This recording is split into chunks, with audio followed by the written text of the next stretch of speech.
94회 문제 봅시다.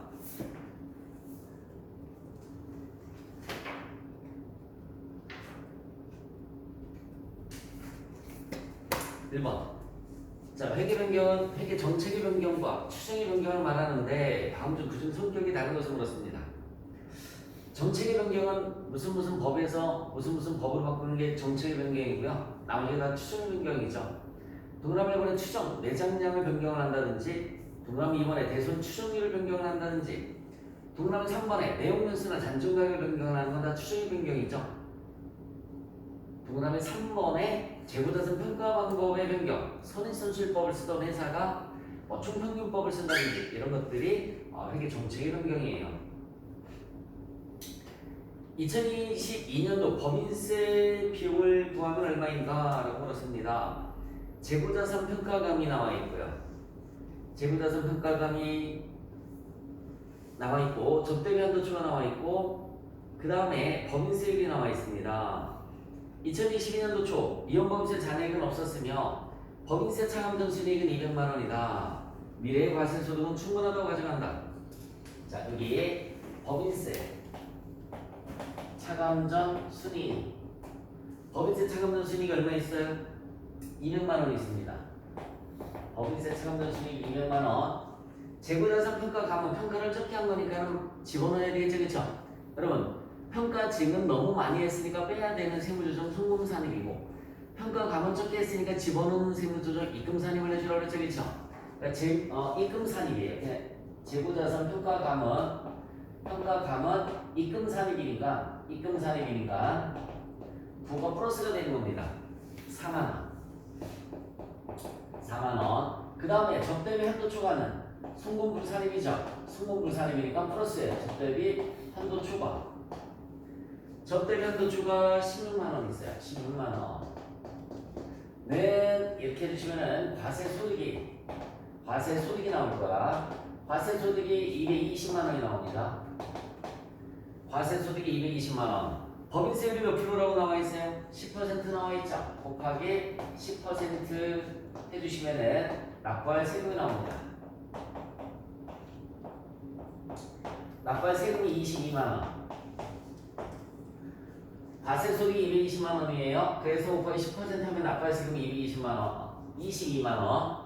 대신에 미지급세금이 22만 원이라는 얘기입니다. 다음 연도에는 여기 봐요. 얘가 2022년도고요. 2023년도에는 법인세 차감전 순이익이 얼마인지 모르잖아요, 그지? 접대비 한도초가 영구적 차이니까는 해당 사항이 없다고 그랬죠. 재고자산 평가감만 요구 발생이니까 다음 연도에 반드시 세무조정이 나오는 거죠, 그렇죠? 여러분 여기 봐요. 입금산입이니까 플러스였었어요. 그럼 미래에는 입금유산입이 나오겠지, 그치? 마이너스 4만 원. 그래서 문제집에도 마이너스 4만 원 이렇게 되어 있는 겁니다. 가로로 닫고 마이너스 1이에요. 자, 그러면 여기 봐봐. 미래 과세소득이 4만 원이 줄어들 거야. 미래 과세소득이 4만 원이 줄어들고 미래 세율은 몇 퍼센트라고 나와 있어요? 20%라고 나와 있죠. 미래 예상되는 세율로 적용을 해주시면 돼요. 248이니까 8,000원만큼 여러분 8,000원만큼 세금이 줄어들어요.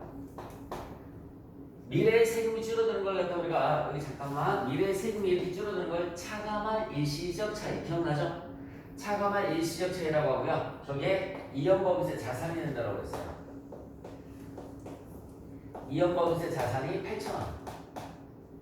미래의 세금이 줄어들면 이연법인세 자산, 미래의 세금이 늘어나면 뭐가 되는 거죠? 이연법인세 부채가 되는 거죠. 미래의 세금이 줄어들면 이연법인세 자산, 미래의 세금이 늘어나면 이연법인세 부채가 되는 겁니다. 여러분 최근에 얼마 차이 나죠? 21만 2천 차이 나죠? 이게 바로 뭐가 되냐면 법인세 비용이 되는 거죠. 21만 2천 원이 법인세 비용. 그래서 답은 3번이 답이 되는 거예요. 법인세 비용. 여러분 참고로 법인세 등과 법인세 비용의 차이점이 뭐냐면 여기 봐요. 어떤 거는 법인세 등이 이렇게 쓰잖아요, 그치? 맞아요? 법인세 등은 이연법인세 자산부채를 인식하지 않았을 때는 법인세 등이란 말 쓰는 거야. 중소기업은 여기 잠깐만요. 중소기업은 중소기업으로 분류되는 회사는 또 비외곽민 회사는 이연법인세 자산을 인식하지 않아도 돼요. 그럼 분기 어떻게 차대비는 안 맞지겠지? 납부할 법인세에 맞춰서 대변에 미지급세금이 얼마예요? 22만원? 차라리 법인세 등 22만원, 법인세 비용이 아니라 법인세 등 22만원 이렇게 하는 거야. 중소기업은 얘를 인식하지 않았을 때는 법인세 등, 인식했을 때는 법인세 비용이란 말 쓴다는 거 참고로 알아두시면 될 것 같아요. 3번. 당사는 2022년 5월 매출처로부터 상품 대금으로 받아보관 중이던 50만원을, 여러분 50만원이 뭐예요? 받으러 이적이죠. 다음사의 상품 매입 대금으로 매수 양도하였으나 금일 부도가 발생되었다는 통지를 받았습니다. 다음사에는 당자 수표를 발행해서 어음대금 및 부도 관련 비용 3만원을 지급하고 매출처에 그 지급을 청구했을 때 부도 어음으로 처리할 금액은 얼마인가? 어음에다가 어음 금액이 얼마예요? 50만원이죠. 부도 관련 비용 3만원 포함해서 53만원 청구를 해주시면 되는 거죠. 답은 1번입니다. 다음 대를 보고 국채 취득원가를 계산을 해라 라고 나와 있어요. 국채 취득원가를 계산을 해라. 여러분 국채 임금가액이 얼마죠? 100만원이죠. 이자는 12%고요. 국채 발행일이 및 발행가액이 얼마예요? 95만원이에요. 만약에 1월 1일에 취득했다라고 하면 얼마에 취득할 수 있는 거죠? 95만원에 취득할 수 있는 거죠. 다시 한번 말씀드리겠습니다. 1월 1일에 취득했다라고 하면 95만원에 취득했던 거야. 95만원. 그런데 7월 1일에 취득을 했습니다. 얼마에 취득했습니까? 102만원에 취득했죠. 그쵸? 102만원에 취득했어요. 102만원에. 그러면은 취득원가는 얼마냐? 102만원 아닙니다. 그 102만원 속에는 뭐가 포함되어 있는 거냐면 이자가 포함되어 있는 거예요. 이자가 얼마 포함되어 있냐면 거기 위에 봐봐. 100만원 곱하기 연 12%라고 그랬죠. 그쵸? 맞아요? 100만원 곱하기 연 12%입니다. 그러면 100만원 곱하기 연 12% 하면 얼마가 나오죠? 12만원 나오죠? 12만원 중에서 지나간 이자, 경과된 이자 6개월 6만원이 포함되어 있는 거야. 그러면은 102만원에서 이자 6만원 빼면 취득원가는 얼마가 되냐면 96만원이 되는 겁니다. 96만원. 자, 이게 무슨 말인지 여기 잠깐만 구해 들어보세요. 국채나 여기 잠깐만 국채나 사채나 공채 이런 채권은 이런 개념부터 가지고 있어야 돼. 채권은 대부분이 매년 말에 최종 보유자에게 1년분 이자를 지급하는 거예요. 1년분 이자를 모두 지급을 합니다. 자, 채권은 국채나 주식은 배당금을 주는 거잖아, 그지? 주식은 배당금을 주는 거란 말이에요. 주식은 배당금을. 근데 여러분 그거 알아요? 주식을 1년 동안 갖고 있어야지 배당금을 받는다? 그건 아니야. 주식을 1년 동안 갖고 있어야지 배당금을 받는다? 그게 아니에요. 12월 30일 현재 가지고 있으면 배당금을 받을 수 있는 거예요. 그래서 12월 달에 주식 살 때는 있잖아요. 12월 달에 주식 살 때는 배당금 주는 주식을 사는 거야. 그리고 1월 초에 올랐을 때 팔아버리면 되는 거예요. 그럼 나는 몇 개월 보유를 하지 않았어도 역시 마찬가지 배당금을 받을 수 있는 거예요. 자, 근데 국채나 사채나 공채는 이자를 받는데 이런 채권은 회사가 이자를 줄 때 여기 봐요. 회사가 이자를 줄 때 최종 보유자들이 1년치를 다 줘버리는 거예요. 1년치를 다 줘버리는 거야. 자, 그래서 여기 회사가 있습니다. 여기 회사가 있어요. 잘 봐. 여기 A라는 사람이 있어요. A라는 사람이 있어요. 얘네가 회사가 사채를 발행을 했습니다. 사채를 발행을 했어요. 100만원. 이자율은 예를 들어서 12%다. 이자만 보세요. 다른 거 보지 말고 이자만 보시기 바랍니다. 다른 거 보지 말고. A라는 사람이 사채를 취득했어요. A라는 사람이 사채를 취득했어요. 그냥 100만원을 취득했습니다. 100만원을 취득했어요. 1월 1일에 그냥 A라는 사람이 갖고 있어. 얘네가 잘 봐. 개념을 잘 봐야 돼요. A라는 사람한테 1월 1일에 사채를 100만원에 발행을 했어요. 이자는 12% 주기로. 얘네는 A라는 사람이 1월 1일에 사채를 취득했어요. 100만원에. 그죠?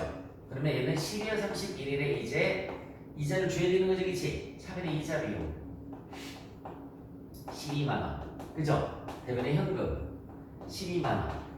이렇게 이자를 줄 거야, 그치? 얘가 만약에 그냥 12월 30일까지 갖고 있어. 얘는 이자를 얼마 수령을 하는 거예요? 12만원을 수령을 하는 거지, 그치? 이해 가십니까? 이게 가장 기본적인 원리예요. 자, 그런데 문제는 A라는 사람이 7월 1일에 이때 이자는 A한테 가는 거예요, 그치? 맞죠, 그쵸? 자, A라는 사람이 7월 1일에 B라는 사람에게 처분을 했습니다. B라는 사람이 처분을 했어요. 그리고 B라는 사람은 사채를 그냥 100만 원이라고 가정할게요. 100만 원을 취득을 한 거야. 사채를 100만 원을 취득했어요. 얘가 없어졌어요. 그치? 이쪽으로 갔어요. 그럼 얘가 이제 연말돼서 이자를 줄 때 얘한테 6만 원 주고 얘한테 6만 원 주고 얘한테 6만 원 주고 왜 6만 원인지는 알겠죠? 그쵸? 반반 부여했으니까는 A가 자 잠깐만 너 6개월 부여했었네. 그치? 7월 1일에 처분했으니까 6개월 부여했었네. 12만 원 중에 6만 원 넣어줄게. 나머지 6만 원 넣어줄게. 아유 뭐 어떻게 계산해, 그지? 여기 수십 년 수령액 거래를 할 텐데, 그죠? 그러니까 회사는 얘한테 이자를 주는 게 아니라 얘한테 12만 원을 다 주는 거야. 12월 31일에 이자를 얘가 12만 원을 수령을 하는 거예요. 이렇게 수령을 하는 거야. 그러면은 결국 얘는 이자를 받아요, 못 받아요? 못 받지. 나 헛질하는 거네, 그죠? 그러니까 어떻게 해야 돼? 얘네 둘이 거래할 때, 그치? 얘네 둘이 거래할 때, 야, 네가 나중에 내가 보였던 이자 6개월치까지 네가 다 받아내니까 너 나한테 이자 내놔 라고 해야 될 거 아니에요, 그죠? 이해 가십니까? 그래서 B가 A한테 나중에 받을 이자를 미리 주는 거죠, 그쵸? 미리 주는 거예요. 이자를 얼마 줍니까? 6만 원을 주는 거야. 이해 가세요? 자, 그러면 결국은 이거지. 결국은 얘는 7월 1일에 사채를 취득하고, 그죠? 취득하고 106만 원을 지급을 했지, 그치? 맞아요? 106만 원을 지급한 거야. 이 속에는 사채 금액하고 뭐가 포함되는 거예요? 이자가 포함되는 겁니다. 이제 의미에 가세요? 그래서 이런 부채나 사채나 공채는 이런 식으로 거래를 한다라고 생각을 해주시면 되는 거예요. 지금 그 문제가 그래서 7월 1일에 102만 원에 취득했다고 했는데 그 102만 원 속에는 뭐가 포함되어 있다라고 알아두셔야 되는 거야? 이자가 포함이 되어 있다라고 알아두셔야 되는 거예요. 그 이자는 100만 곱하기 12% 곱하기 지나간 거. 여기 봐봐. 1월 1일부터 7월 1일 사이 6개월이 지나간 거지, 그치? 12분의 1 해서 6만 원이 포함이 되어 있는 겁니다. 그럼 102만 원에서 6만 원 빼니까 얼마가 나오는 거죠? 96만 원. 취득원가는 얼마가 된다고요? 96만 원이 된다는 얘기죠.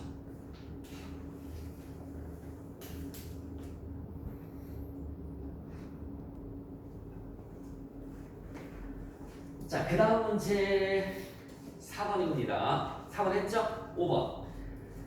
주식을 단기간 매매 차익을 목적으로 하지 않고 2021년 6월 5일에 만원에 취득하였다. 여러분, 단기 매매 차익을 목적으로 하지 않는 거니까 뭐예요? 매도가능 증권이에요. 세 번째 줄에도 기타 포괄손익으로 분리되는 평가손익을 물었으니까 매도가능 증권 평가손익을 물은 거죠, 그쵸? 자, 매도가능 증권 평가손익은 항상 뭐랑 비교를 해요? 여러분, 매도가능 증권은 항상 평가가 됐던 처분이 됐던 취득원가랑 비교를 해주라고 했잖아, 그치? 취득원가 얼마예요? 만원. 공정가치가 얼마가 돼서 1,300원, 그치? 그러니까 평가이익은 얼마가 되는 거지? 300원. 1번입니다. 원재료는 공정 초기 전량 투입되고 위치를 쳐봐요. 원재료는 공정 초기 전량 투입되고 수량이에요, 환산량이에요? 수량으로 계산하는 거지, 그치? 수량으로 계산합니다. 원재료는 공정 초기에 전량 투입되고 수량입니다. 가공비는 생산 진행에 따라 균일하게 발생을 한다. 항상 가공비는 단서 조건이 이렇게밖에 안 나와요. 그래서 환산량입니다. 평균법에 의한 기말제공품의 재료비, 완성품 환산량, 단위다원가를 물었습니다. 자, 재료비만 물었어요. 여러분 볼까? 그래도 재료비, 가공비 다 계산 한번 해볼게요. 재료비, 가공비. 자, 잠깐만. 평균법이니까 같이 평균법은 금액이라고 했죠, 그쵸? 기초금액이 얼마나 나와 있나 보세요. 재료비의 기초금액이 50만원. 재료비, 가공비의 기초금액은 얼마라고 나와 있습니까? 30만원. 30만원. 자, 여기 봐봐. 금액. 두 번째 금액은 투입원가 얼마라고 그랬지? 그쵸? 단기 재료비가 220만원. 220만원. 가공비는 또 얼마라고 나와있어요? 370만원.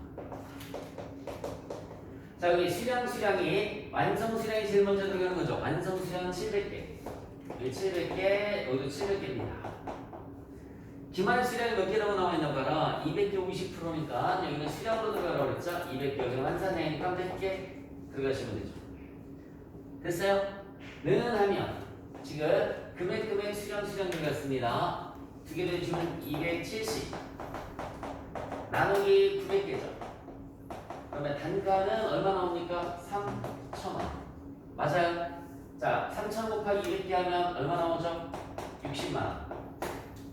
자, 일단 답은 3,000원 나왔으니까 2번이 답이 되는 거죠. 답은 3,000원 나왔으니까 2번이 답이 되는 거예요. 자, 가공비는 는 하면 두 개 더해주면 얼마입니까? 400이죠.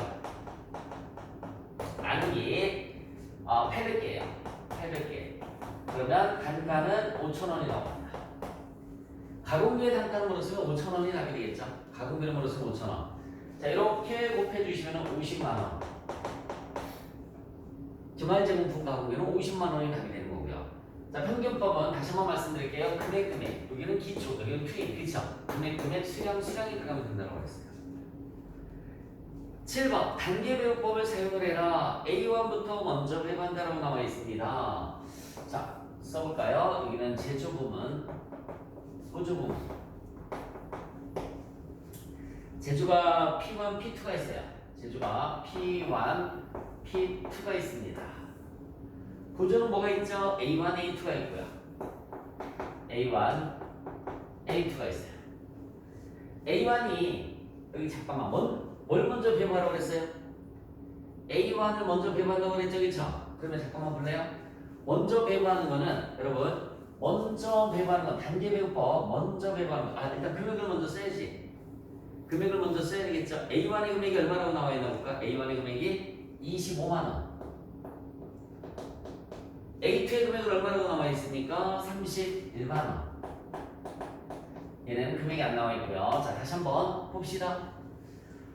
먼저 배분하는 A1은 몇 군데로 보내주면 되는 거죠? 세 군데로. 하나, 둘, 셋. 자기 자신을 제외한 나머지 세 군데로 보내주시면 되는 거예요. 단계 배분. 먼저 배분하는 건 다 배분을 해줍니다. 그러면 여기 봐요. A1이 칠판 봐요. A1이 P1의 몇 프로? A1이 P1의 몇 프로라고 나와 있어요? 30%. P2의 몇 프로? 50%. A2의 몇 프로? 20%. 이렇게. 자, 다시 한번 A1 처음에 배분하는 건 세 군데 갑니다. P1의 30%, P2의 50%, A2의 20% 나오죠. 그러면은 세 개 더주면 100% 나오지, 그치? 그럼 그냥 곱해주면 되지 뭐. 25만원에 30%니까 75,000원. 50%면 12만 5천원. 20%니까 5만원. 됐어요? 자, 그러면 칠판 볼까? A1 배분했으니까 그 다음에 뭘 배분을 해줘야 돼요? 이제 A2 배분을 해줘야 되겠죠? 두 번째 배분하는 거는 두 군데로만. 두 번째 배분하는 건 두 군데로만 갑니다. 두 군데로만. 그러면 A2가 P1의 50%. 여기는 40%가죠. 자, 그러면 얘는 얼마를 갚아야 해주는 거냐면 31만 원이 아니라 이거 두 개 더해서 35만 원이에요. 36만 원. 두 개 더해주면 36만 원 나오죠? 여러분 잠깐만. 아까는 그냥 곱해줬었지, 그치? 왜? 100%니까. 근데 얘는 100%가 아니지, 그치? 그냥 곱해주면 안 돼요. 이렇게 계산해줘야 돼요. 반드시. 두 개 더해주면 90%입니다. 90%분의 이렇게 들어가는 거예요. 50%. 그냥 36만 원 곱하기 50%면 무조건 틀리는 거예요, 그거는. 자, 이거 계산하면 얼마 나올까요? 20만 원? 그죠? 20만 원. 여기 20만 원. 그 계산할 필요 없죠. 36만 원에서 20만 원 빼면 얼마 나오죠? 16만 원 나오는 거니까. 자, 물음 한번 보실래요? P1의 배부대, P1의 배부대 27만 5천 원이 답이 되는 거죠. 답은 4번입니다. 자, 다시 한번 이거 잘 봐. 단계 배분법은 처음에 배분하는 것이 몇 군데로 가라고 그랬어요? 세 군데로. 나중에 배분하는 것은 몇 군데로 가라고요? 두 군데로. 대신에 두 개 도해에서 두 군데로 가는 거 잊지 마시기 바랍니다.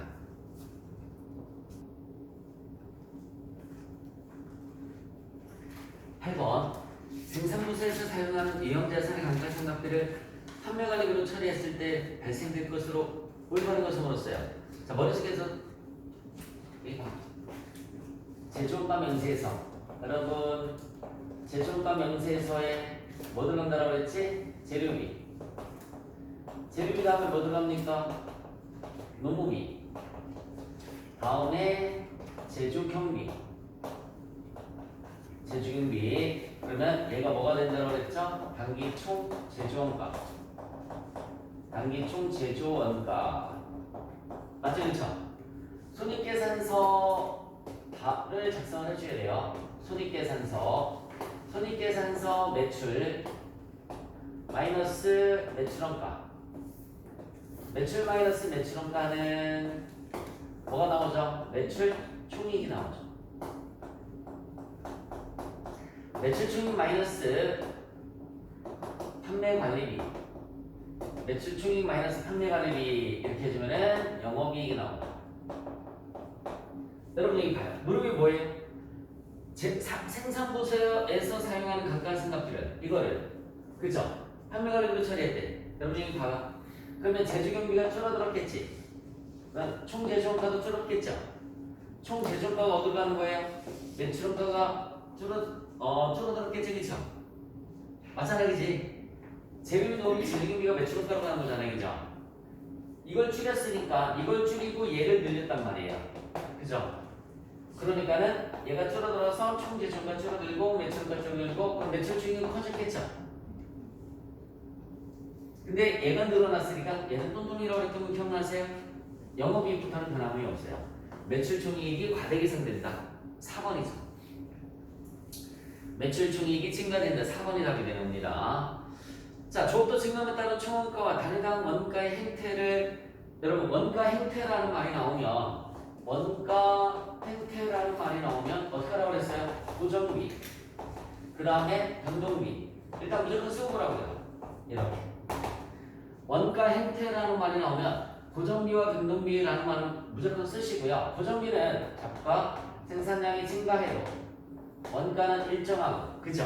원가 일정합니다. 그러면 단위당 고정비는 어떻게 된다고 그랬어요?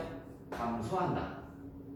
변동비의 특징은 생산량이 증가하면 원가도 같이 증가하는 거죠. 생산량이 증가하면 원가도 같이 증가하고요. 그러면 단위당 변동비는 같이 증가하기 때문에 일정하다. 찾아봐요, 저거. 알맞게 짝지어진 것은 그러면 1번이죠. 1번. 총원가 1번은 고정비 총원가 일정한 거죠, 그치? 맞아요? 일정한 겁니다. 1, 3번 둘 다 일정한 거예요. 2번은 단위당 고정비는 감소되고 반대는 증가되겠죠? 1번이 답이에요. 고정비를 물었으니까. 이거 보고서 하면 되는 거잖아. 생산량이 증가해도 네, 원가는 일정하다. 감소도 일정하다. 그죠? 단위당 원가는 반대로 가는 거니까 1번이 답이 됩니다. 10번. 자, 표준원가 계산 제도를 채택해서 사용하고 있다. 제품을 2,500개 생산하고 있으며 직접 소비는 400만 원을 발생했다고 나와 있죠. 실제 임률 1,000원, 표준 임률 900원. 표준 노동 시간은 단위당 2시간. 능률 차이는 얼마인가? 여러분, 공식이 실제 임률 마이너스 표준 임률. 실제 임률 마이너스 표준 임률 곱하기 실제 시간이라고 했어요. 실제 시간. 임률에서 임률을 뺐으니까 이거 무슨 차이가 되냐면 임률 차이가 됩니다. 실제 임률 마이너스 표준 임률, 실제 임률 마이너스 표준 임률 곱하기 실제 시간. 그러면 임률 차이. 두 번째는요. 실제 시간 마이너스 표준 시간이라고 그랬죠. 표준 시간 곱하기 표준 임률. 시간에서 시간을 빼주는 게 무슨 차이라고 그랬습니까? 능률 차이라고 했고요. 표준 시간은 실제 생산량에 허용된 단위당 표준 시간이라고 했어요. 실제 생산량에 허용된 단위당 표준시간이라고 했습니다. 대입 한번 해볼까요? 2,500개를 생산하였으며 여러분 여기 봐요. 실제 생산량이 2,500개 2,500개 노무는 400만 원을 발생하였다. 시간당 실제 임료는 1,000원이며 여러분 이거 1,000원이래요. 1,000원이며 표준 임료는 900원이다. 여러분 얘는 900원. 그럼 밑에도 900원이네. 밑에도 900원이에요. 그죠? 그리고 제품 단위당 노동시간은 2시간이다. 이건 단위당 노동시간이 2시간이래요. 곱해줬더니 2,500개 곱하기 2시간 5,000시간 나오죠.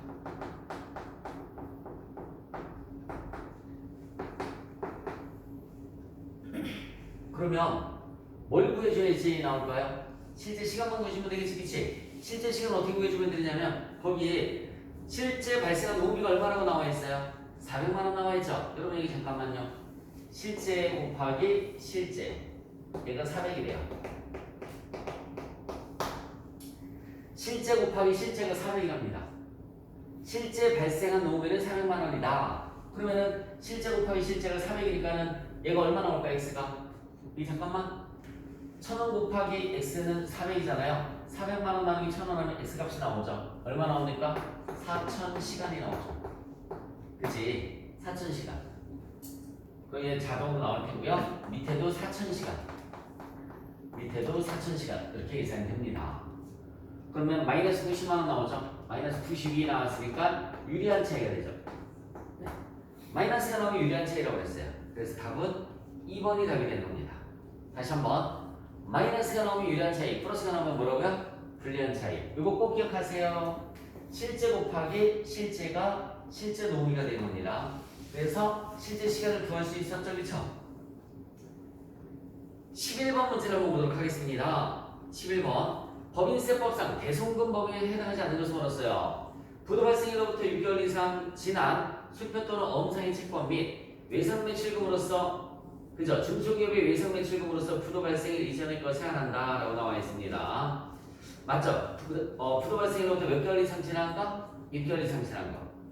소멸시효가 완성된 거 맞고요. 특수관계인과의 거래가 아닌 중소기업의 외상 매출금 미수금으로서 회수기일이 2년 이상 지나간 거. 특수관계인하고는 거래가 인정이 안 돼요. 자, 중소기업의 외상 매출금 미수금으로서 회수기일이 2년 이상 경과한 거. 우리 전 선생님 2급에서도 나왔었던 문제예요. 회수기일이 6개월 이상 지난 채권 중 30만 원 이하의 수익채권, 수익채권도 된다고 그랬죠? 네, 답은 3번이 틀렸습니다. 12번 매입처의 세금계산상표표 제출 시 매입세 공제를 적용받지만 가산세가 부과되는 경우 아니 뭐야 매입세 공제받는데 왜 가산세? 경정 청구할 때. 그래서 뭐 할 때? 경정 청구할 때. 경정 청구할 때. 내가 여기 잠깐만요. 거기 들어봐요. 부가세 신고를 했는데 매입자료를 빼먹은 게 있어요.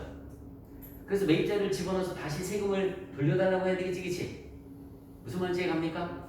매출을 누락하면 당연히 가산세 있는 거잖아. 매출을 누락하면 당연히 가산세가 있는 거예요. 근데 이번에는 매출 누락한 게 아니라 매입을 어마무시하게 많이 빼먹었어. 그래서 세금을 너무 많이 냈다는 얘기죠. 매입세 공제를 못 받아서. 낸 세금 다시 돌려달라고 하면 매입자를 제출해줘야 되겠죠, 그렇죠? 네, 그럼 다시 매입세 공제를 받아서 환급을 받을 수가 있습니다. 그런데 가산세를 공급가액의 0.5% 내야 돼요. 공급가액의 0.5%. 그러니까 매입자료도 제때 챙겨서 내야 된다라는 그런 얘기입니다. 공급가액의 몇 퍼센트? 0.5% 가산세 내야 된다고요. 경정시. 네, 답은 2번입니다.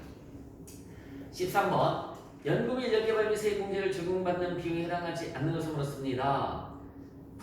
국공립 연구기관의 연구개발 용역을 위탁함에 따른 비용 연구개발 서비스업에 종사하는 지분 비율이 10%를 초과하는 주주 임원인 전담요원의 인건비는 해당 사항이 없어요. 우리 실기할 때 한번 해봤었지? 지분 비율이 10%를 초과하는 사람 연구비 인력개발비 세액공제 받지 못한다고 그랬습니다. 10%를 초과하면 2번이에요. 전담부서 등에서 연구 업무에 종사하는 연구요원에 대한 대학 위탁교육 훈련도 세공제를 받을 수 있고요. 고등교육법에 따른 대학의 조교수 이상 개인에게 고유 디자인 개발을 위해서 지출한 비용도 역시 세공제를 받을 수가 있습니다. 답은 2번. 14번. 여러분 보세구역 내에서 제조업을 영위하고 있는 보세구역이 뭐냐면 세금의 부과가 보류된 지역, 세금의 부과가 보류된 지역을 갖다 우리가 보세구역이다라는 말을 씁니다. 여기 잠깐만 보게 들어보실래요? 자, 7번 보시다. 미국에서 이렇게 수입을 할 때 어디를 통합니까? 부산 세관을 통해야 돼요. 그죠? 부산 세관을 통해야 돼요. 내가 이 기본적인 이론 설명했을 때 했잖아. 그러면 부산 세관에서 첫 번째 관세부터 해서 그쵸? 관세부터 해서 기타 세금을 부과를 한단 말이에요. 맞아요? 기타 세금을 부과를 합니다. 다시 한번 얘기해 줄게요. 재화를 수입 이렇게 할 때 부산 세관에서 관세 및 기타 세금을 부과를 합니다. 근데 여러분 이걸 수입해서 원재료를 잘 봐요. 원재료를 수입해서 다시 제품을 생산을 해서 다시 또 수출합니다. 대한민국은 대부분이 수입해서 수출하는 거잖아요. 그죠? 그러면은 관세를 환급받을 수 있어요. 왜? 그래야 외국에 나가서 가격 경쟁력이 있지. 여기 봐요. 외국에서 물건을 수입해 갖고 올 때 관세, 기타 세금이 다 원재료 값에 들어갈 거 아니야. 맞잖아요. 그죠? 원재료 값에 들어가잖아요. 내가 외국에서 100만 원의 재료를 사는데 관세가 50만 원 들어갔어. 그럼 원재료 원가가 100이야? 150이야? 150이 되는 거잖아. 150을 갖고 제품을 생산해서 수출하면 최소 150 이상을 받아야 되는 거지. 그럼 외국 나와서 가격 경쟁력이 없잖아요. 그러니까 원재료를 100만 원 주고 사갖고 와서 50만 원의 관세를 냈어. 그걸 갖다 재수출하면 50만 원의 관세를 돌려줘서 원가를 낮춰주는 거예요. 그럼 150만 원에 그냥 수출해도 이득이잖아, 그지? 근데 관세를 안 돌려주면 150만 원의 원가니까 거기다 이득을 또 붙여서 수출하면은 외국 가서 우리나라 제품이 경쟁력이 없단 말이에요.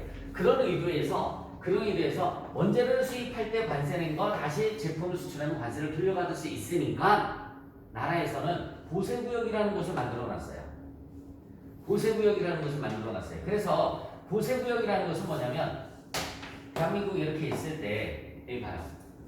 우리나라 보세구역으로 지정된 지역으로다가 원재료가 들어오면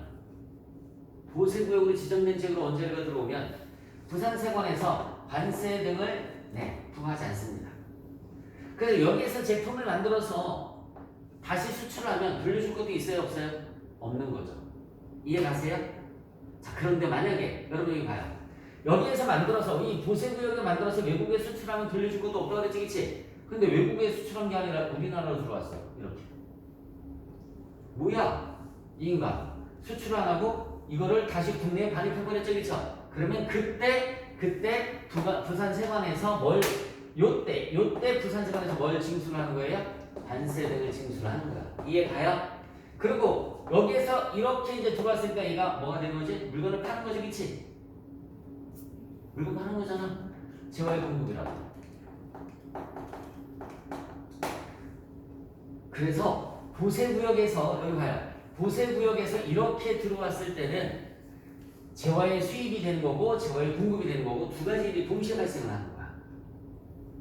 두 가지가 동시에 발생을 하는 거예요. 자, 외국에서 보세구역으로 물건이 들어왔어요. 그러면 재화의 수입으로 보지 않는다라고 했지? 부산세관에서 있어요. 다시 수출하면 할 수도 있으니까. 근데 얘가 이제 우리나라로 들어와지겠지? 그러면은 재화의 수입이 되면서 곧 재화의 공급이 되는 거라고요. 자, 이 내용을 알면서 14번 문제를 보시면 돼요. 보세구역 내에서 제조업을 영위하고 있는 아름무역은 외국에서 도착한 물품을 원재료로 해서 생산한 제품을 보세구역 밖에서 사업을 하고 있는 나홈상사에 1,500만 원의 부가세 별도로 공급하였다. 여기 봐요. 이렇게 1,500만 원에 팔았다는 얘기지. 그치? 보세구역으로 들어와서 이렇게 1,500만 원에 팔았다는 얘기입니다. 근데 과세 가격 600만 원, 그 중에 관세가 얼마라고 나와 있습니까? 120만 원. 이라고 할 때, 거래 징수에서 납부할 부가세는 얼마인가? 이렇게 물었습니다. 여러분, 1,500만 원에서 과세 가격, 외국에서 수입했을 때 과세 가격이 얼마래요?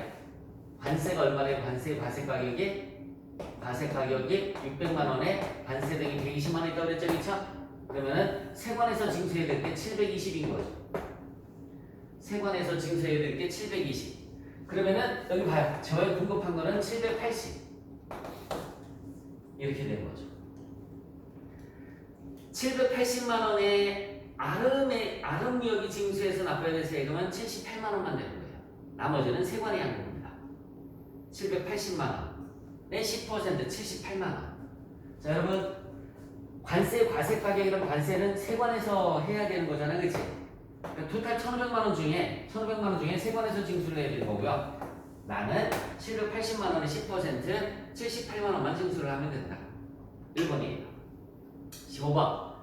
주택임대소득에 대한 내용이 다 틀린 것을 물었습니다. 부엌을 추가하는 경우에는 1주택에도 과세를 하고요. 2천만 원 이하인 경우에는 분리과세, 종합과세를 선택할 수가 있습니다. 분리과세 등록 임대주택 기본공제 400만 원은 다른 종합소득금액과 관계없이 적용한다라고 나와 있는데 종합소득금액 2천만 원을 추가했을 때는 기본공제 적용이 안 돼요. 다른 종합소득금액이 임대사 변경비 있잖아요, 그렇죠? 그 종합소득금액이 2천만 원을 추가했을 때는 기본공제를 받을 수가 없습니다. 주택임대소득에서 발생한 결손금은 다른 사업소득에서 당연히 공제가 가능한 거고요. 그래서 틀린 것은 3번이에요. 틀린 건 3번.